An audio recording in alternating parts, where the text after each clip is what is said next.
here. So I'll probably ask you if you give permission. No, I think it just starts. Yeah. Oh, cool. So yeah, well, welcome Ben Page. Tell me a little bit about yourself. And I heard a little bit from the podcast, how you came about it. But tell us for the audience's sake, if there is one.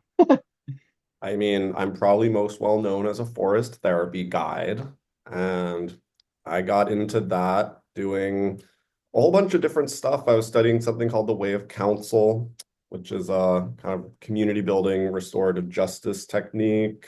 And I was doing something called vision fasting, which maybe you've heard of, kind of spending extended periods of time by yourself in the wilderness, no food, no shelter, no human contact.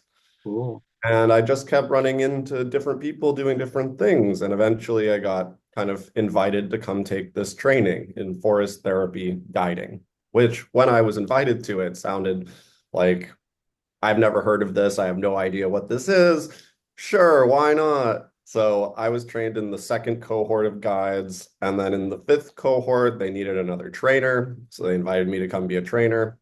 And then on the drive home from that fifth cohort, I got a phone call and I answered it. And they said, is this Ben Page? I said, yeah, who's this? They said, oh, it's the Washington Post. Can we interview you about forest bathing? And I said, what? Me?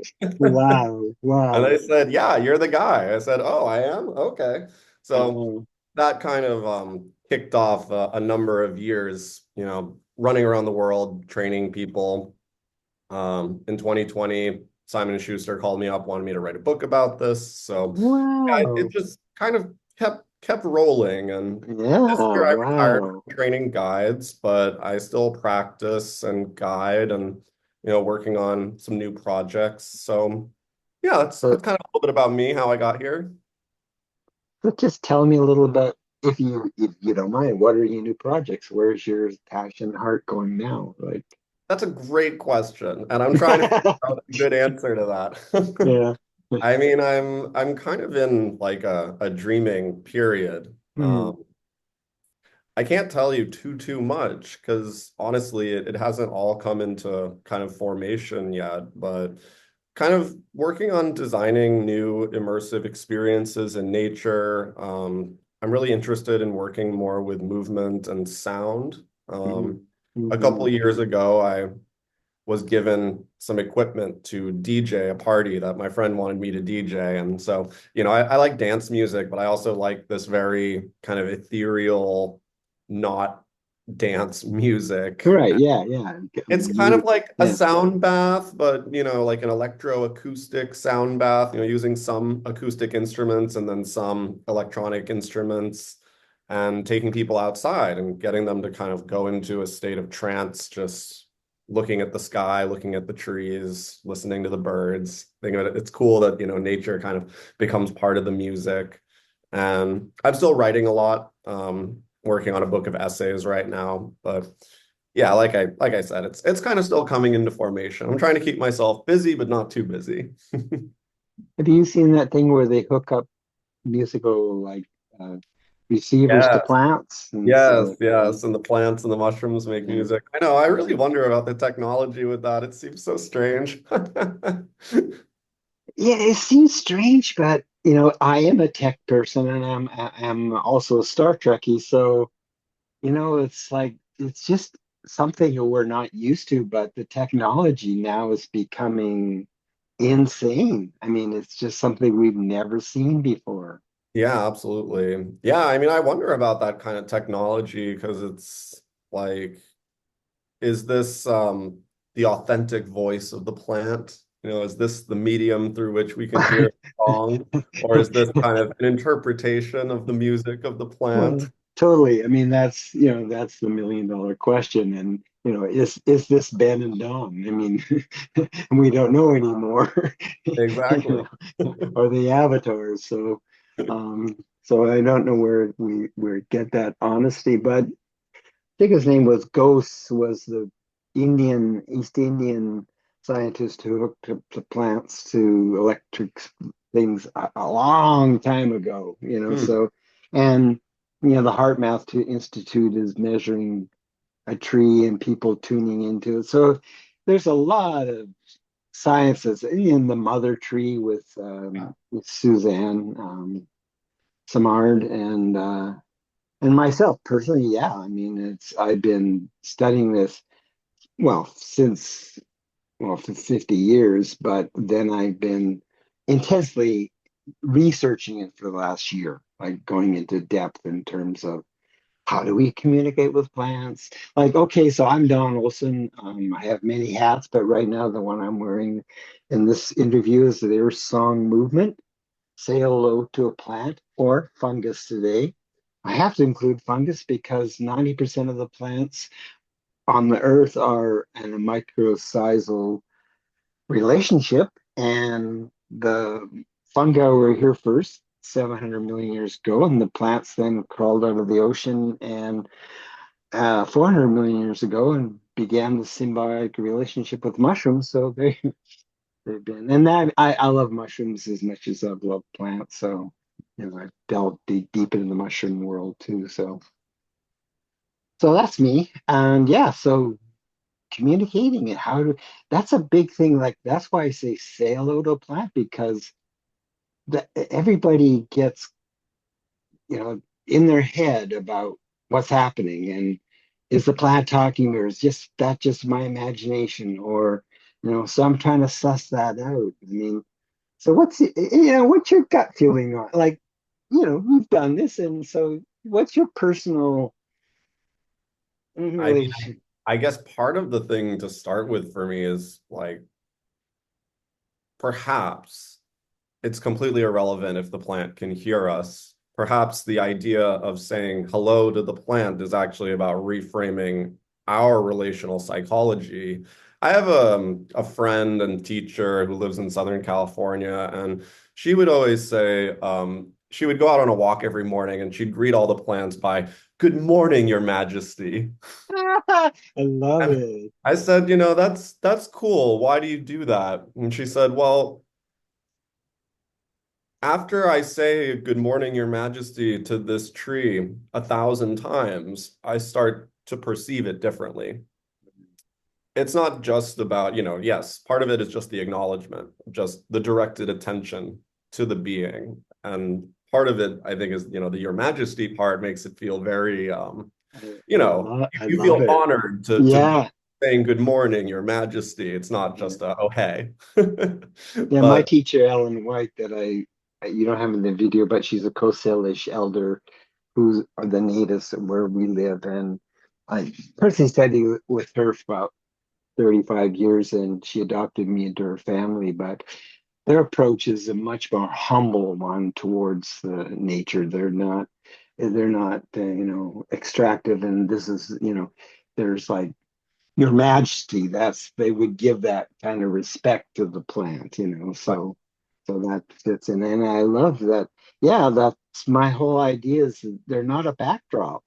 right, Plants are not a backdrop. They're here. They're in right, your house. They're your house plants, and they're your food you eat, and they're right. so many that we just and when but it's we've forgotten that relationship. So I'm trying to make it a global movement. I mean, it's an ambitious process, but I just feel like it's another it's like interspecies communication. And how that happens, like you said, we don't know, but just saying hello changes your attitude, your Right. relationship. And I was listening to the podcast of you, and the interview said you're really into relationship. Like it's about relationship with the plant. I mean, Right. can you speak more about that?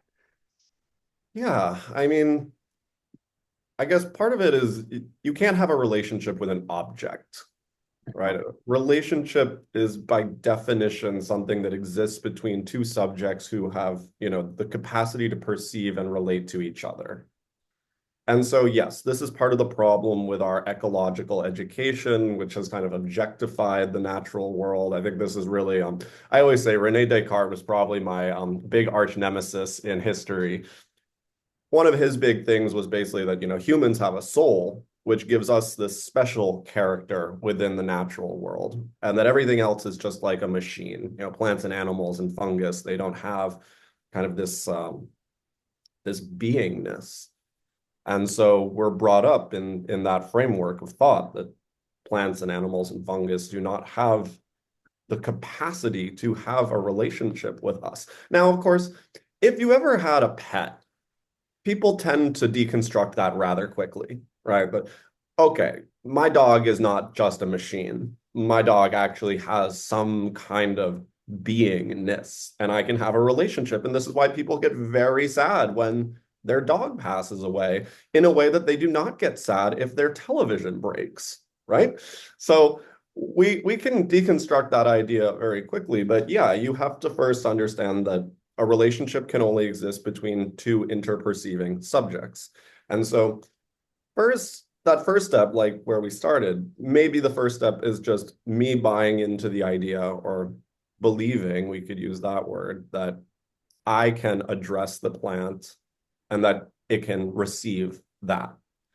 And then that kind of opens the door into the reciprocal function of relationship, which is, what am I receiving? And that's where it gets a little bit sticky. Um, you mentioned this when we chatted the other day. I have this bit I like to do about four stories. When I started training people in forest therapy, you know, people would come back with these experiences where they'd say, I feel like a tree talked to me, or something like that. So the four stories are basically that there are four ways of explaining this, and it's important to start with, these are not truths, these are stories, and it's really not important if one of them is the truth that you subscribe to or not. So the first story is a story from science, which is that the wisdom is in the person, and I'm projecting that onto the tree, and I'm feeling as if the tree said something to me, but actually I'm talking to myself through the tree, right? So then the second story is kind of what I think of as a magic story, which is that the wisdom is in the tree, and I received the wisdom from the tree. I call this a magic story not to say that it's I don't use it in kind of a derogatory way. Like, think of it as this is where most shamanic traditions come from, that there actually is wisdom embedded within the natural world that can be offered to us. It's not kind of woo-woo magic. It's not silly magic. It's magic. Serious, yeah, and Right. sacred magic, basically.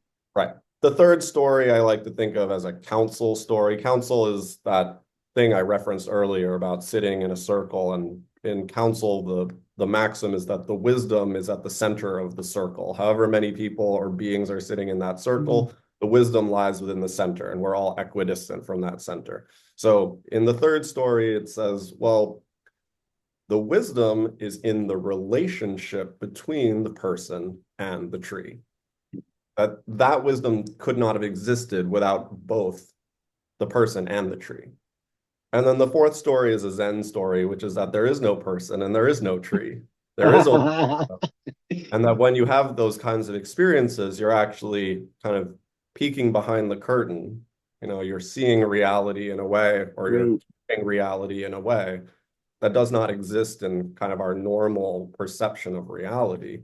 So these are just four ways. Maybe there are more stories to be cultivated here, but yeah, I think no matter how you want to frame it, it's as real as you make it to be.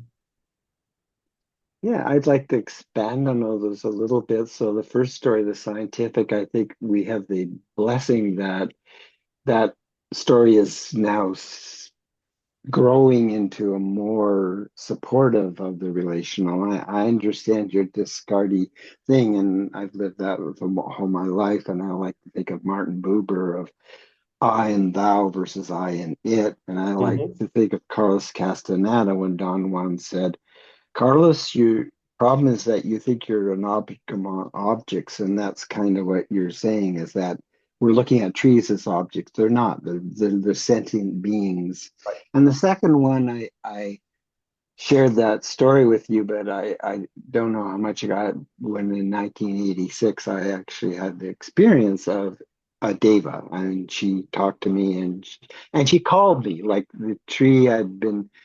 Atuni was a 600-year-old Gary oak, which is really quite old for an oak, and it's in the heart of Victoria, so it's been witness tree to the, everything that happened here.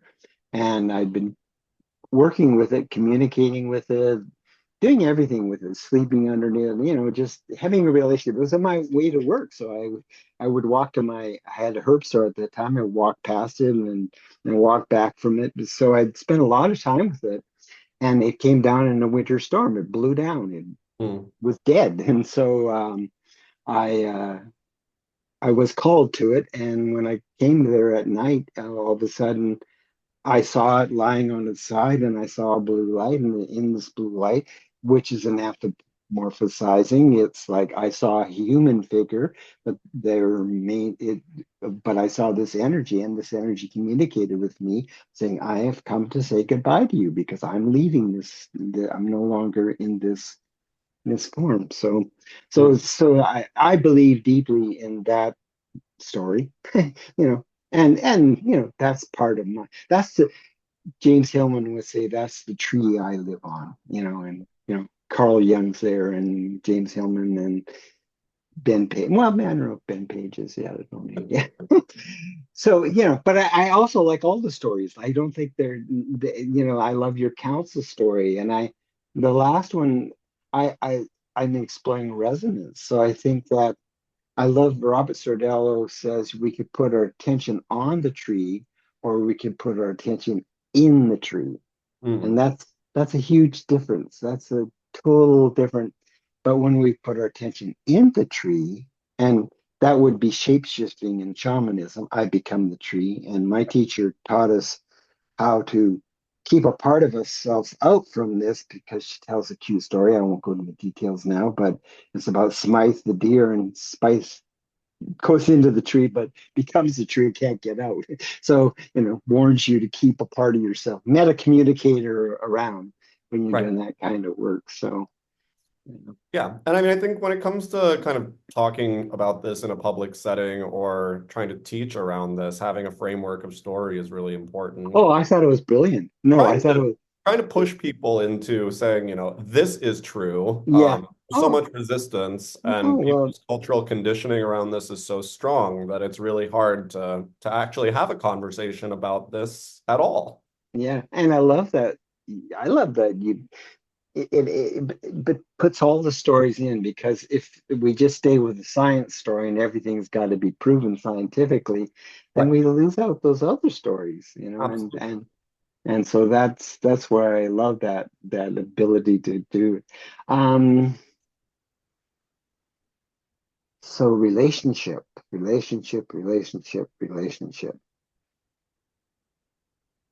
emergence, resonance. So I started to talk about resonance, and when you put your being into the tree, then what emerges is, this is like what I feel the counseling is. You're, yes, it's, you could say you're thinking, but you're thinking within the field of the tree, and we know enough about fields now that we are influenced by fields, and plants have a field just like humans have a field, and so our fields are somehow resonating together, especially if they resonate. They may not. I believe that we don't resonate with every plant, so we don't resonate with every human. I feel like I resonate with you just the little bit I've known you.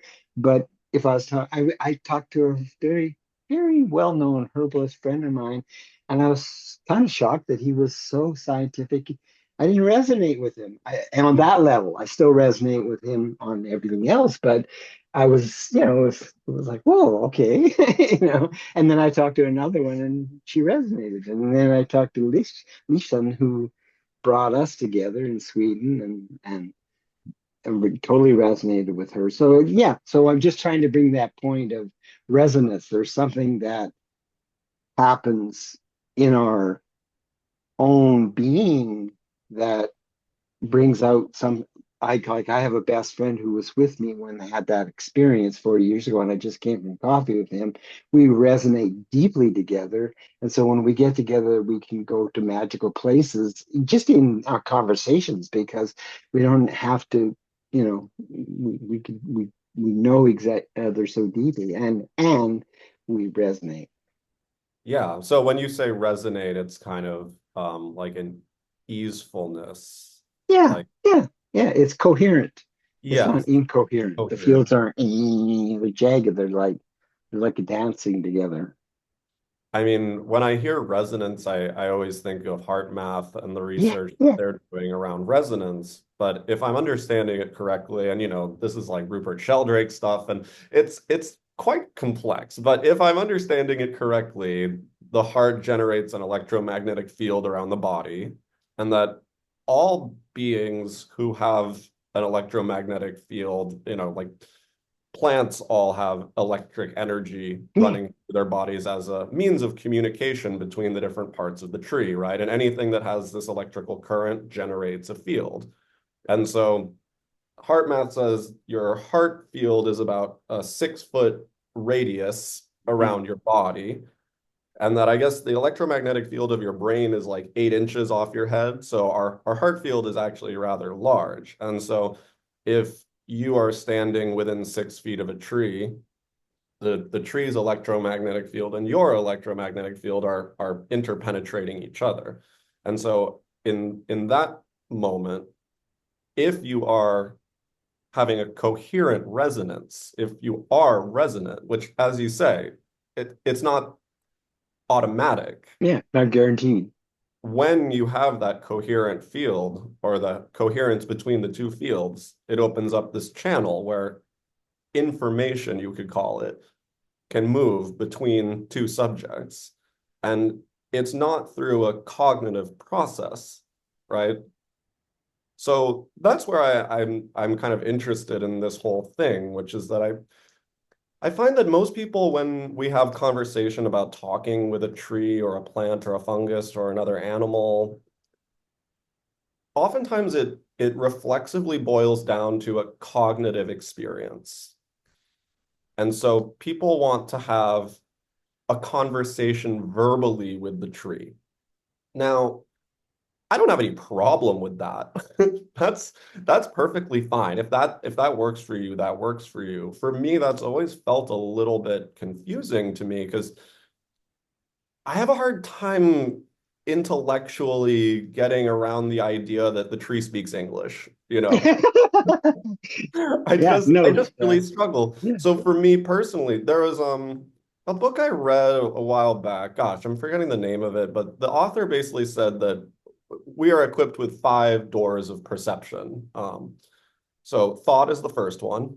And she says in the book, that most of us basically only use this one channel. Yeah. Most humans basically only have this one way of processing information. And then she says the other ones are imagery, movement, emotion, and sensation. And so in my practice, I try to encourage people to explore these other ways of perceiving. So, okay, if you go and sit under the tree, if you can relax your mind enough that images just start to form, could this be a way that you're actually receiving some sort of communication? It doesn't happen through words, it happens through kind of these images. I think it actually helps if you close your eyes and just kind Yeah. of, lay down under the tree and just Yeah. focus on what imagery is arising for you. And And you mentioned before the imaginal too, and trying to explain that to people. But right. I look at this as a developmental thing. If I'm going to continue to work with people around this, then those who want to go deeper can go deeper and can really learn about what the imaginal is. So go Sure. on.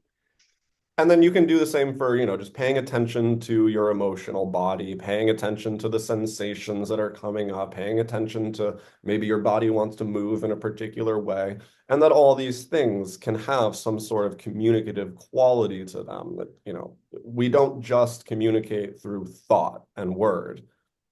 That's really, I think that's an extremely powerful idea from the Western tradition that unfortunately has kind of permeated our culture so much that I think it's just genuinely challenging for people to perceive reality in any other way. But it's very limiting, you know?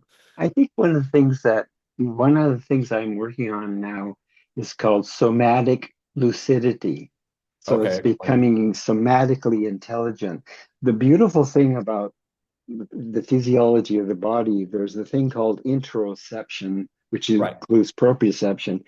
In interoception, you have cognitive down to the insula, and then you have body sensation from the body up to the insula.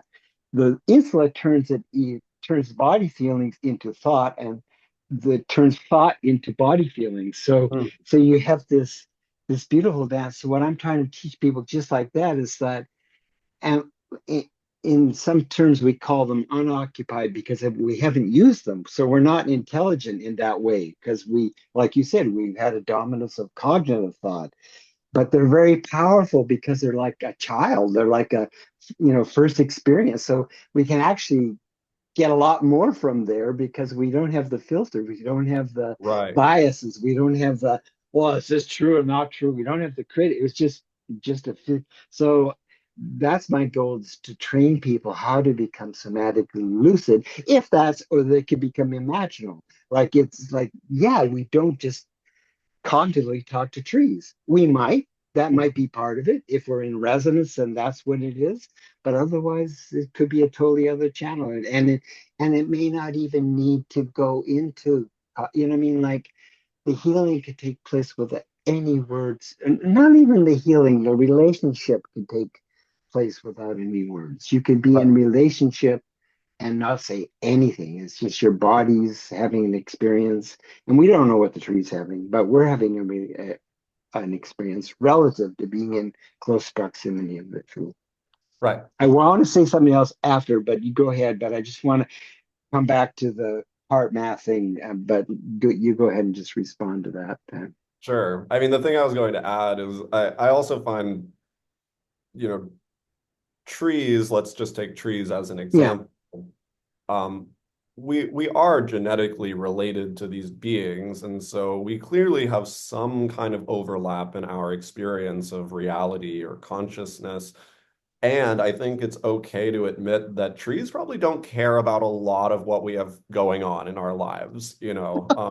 They don't have experiences that we have. And so I think sometimes when I get skeptical about people's experiences, it's often when it comes back as kind of commentary on extremely human experiences that I just have a hard time believing the tree cares about, should I change jobs? The tree would say, well, what's a job? What are you talking about? I don't understand what you mean.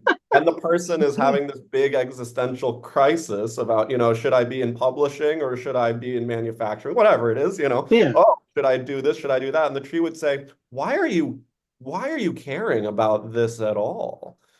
A lot of the times when I have conversations with a tree or I feel as if the tree has said something to me, it's usually kind of blunt and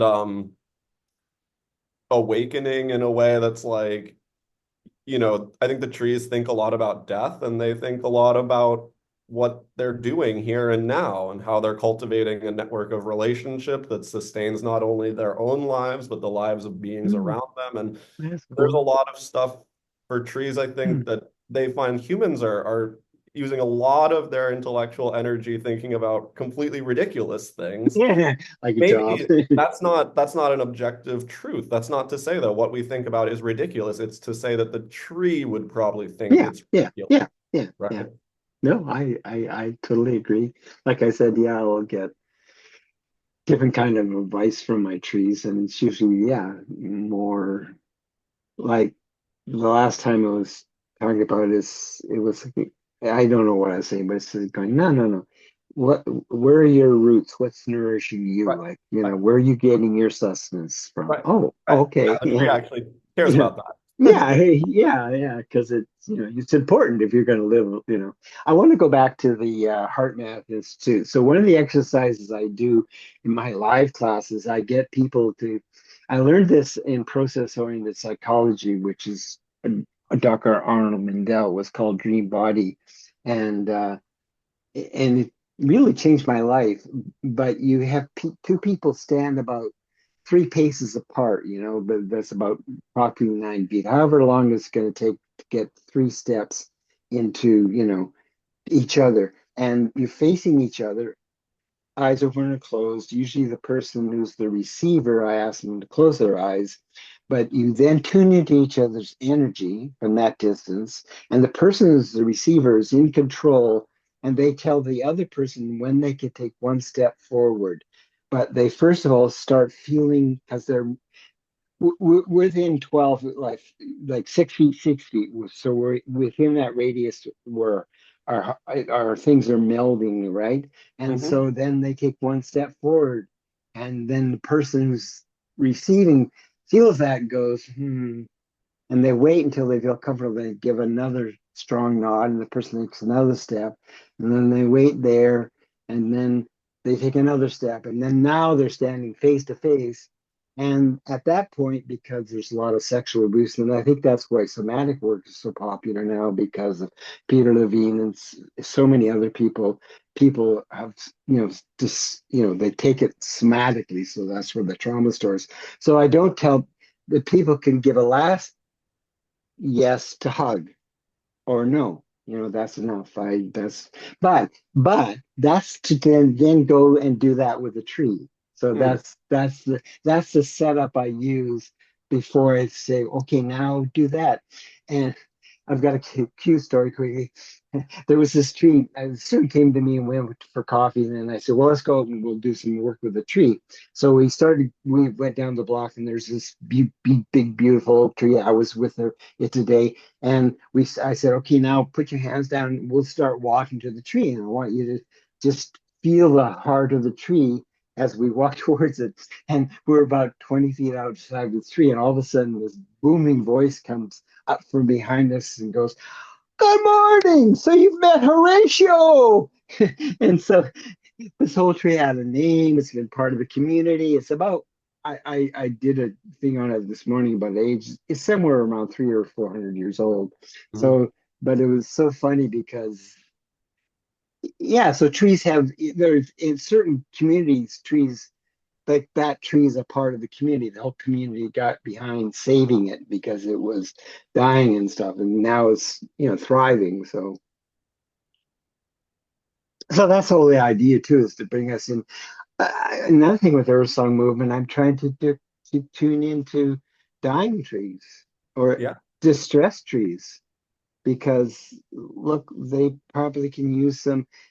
How that works, again, I don't know, but I've done it myself, and my friend Stan, he did it, and the tree actually died so, and there's a new tree planted there. We were just there today. So again, one of the first questions I ask people before they start doing the hellos is, what is your relationship now with plants? Hmm. Because my relationship with houseplants before starting saying hello was horrible Mm. because I'd never said hello to the houseplants. Mm. I had one guy say, yeah, you go visit a neighbor or your friend, and you never say hello to the plants. Mm. I thought that was really cool. Yeah. I love this Mary Oliver bit about attention is the beginning of devotion. And Oh, that's beautiful. I tell people, and when I guide them, there's like an exercise in the Oh, middle. Uh, when we think about our ecological education, so much of the way we're taught to think about plants and about, you know, being good stewards of the land is basically just around the health, the biological health of the beings, right? So, removing invasive species, watering, planting new trees, da da da, all this stuff, good for the earth, good for the earth, good for the earth. But it kind of in that same Cartesian way, depersonalizes our relationship with it. So I said, what about if the trees just want us to give them the gift of our attention, just to bear witness to them? And what about if that action actually did something important for not only them, but for that council story, that relationship that we're forming? That the attention I'm giving the tree is not just solely for its benefit or my benefit, but somehow galvanizes this relationship. And yeah, you can't actually have a life of devotion without beginning just with this very simple act of paying attention. And I think that's what you're talking about with saying hello. You're just yeah. giving the gift of your attention, right? Dorothy McLean, who I studied with too from Findhorn, she was a woman who tuned into the Davis, and there's a whole story. People can look that up. But she said the trees were sad because they don't talk to them anymore. Yes, exactly. The They trees used are to be sad because we don't give them any attention. getting any attention. And so I tell people, go into the supermarket parking lot and say hello to the trees in the parking lot. Like Oh, they're absolutely. just sitting there by I think themselves. if the whole thing of bodhisattvas is true, then the trees in the parking lot are the bodhisattvas of Yeah, our. yeah, yeah, yeah, I yeah. think about that with urban trees all the time. I say, wow, you've reincarnated in a place of extreme challenge for you. This is not the easiest life that you could have chosen, but you've somehow chosen to be here in this uncomfortable place to do some very important work, which is to keep us all alive. I'm gonna end with one magical story because I gotta go to my 11 Great, o'clock great. thing. So I studied with a teacher named was Kirpal Singh, and he was touring in California in the 50s. And one morning he woke up and he had a driver who was driving him from city to city. And it was early in the morning, and he said, "You got to take me. Get up. We're going." And it wasn't on the agenda. So the driver said, "Well, okay." So he got in the car, he drove out to the redwoods, and Kirpal said, "Okay, you wait here." And so Kirpal went, and he was gone for quite a long time. And then he came back and got in the car and said, "Okay, go back to the hotel or where they're staying." And that's fine. So the driver kept, like, he said, "Well, what did you do?" He said, "No, that's not, none of your business." So, so he kept driving on his tour. It's driving him nuts. What did he do in that forest, right? And so finally, after 3 weeks of bugging Kirpal on the drives, he said, "Okay, I'll tell you. I had a friend and he incarnated as a redwood tree and he was leaving his incarnation now and he wanted to talk to me. So I went and I talked to him." So when the driver drove back to California after the tour, he went to that redwood tree, and that tree had died in a couple of months. So I thought that again, who knows? That's magic, but you know, uh, like I said, I've had enough. I'm not going to go into the magic stories, but I have had enough magic in my own personal life that I believe in the magic. Oh, I believe in the magic too. Yeah.